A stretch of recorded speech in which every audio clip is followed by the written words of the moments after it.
அமமுக அதிமுக தான் 99.9% தொண்டர்கள் ஓரணி இணைந்து விட்டோம்.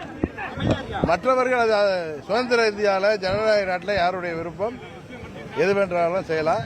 அதனால யாரோ ஏதோ தொடங்கலாம். திடீர் சாம்பார், திடீர் இட்லி மாதிரி நான் சொல்றேன். அது மாதிரி திடீர் கட்சிகள் வரலாம்.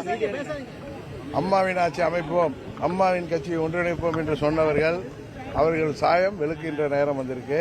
இன்னும் சொல்ல போனா 35 ஆண்டுகளாக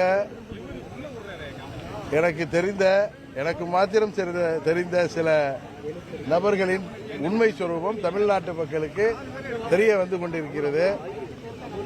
அதனால சீப்பை ஒழித்து விட்டாலோ இது போன்ற அம்மாவின் ஆட்சி வருவதை யாராலும் தடுக்க முடியாது. அதனால நீங்கள் வேண்டுமானால் அந்த 0.1% நீங்கள் எப்படி வேணாலும் எடுத்துக்கணும்.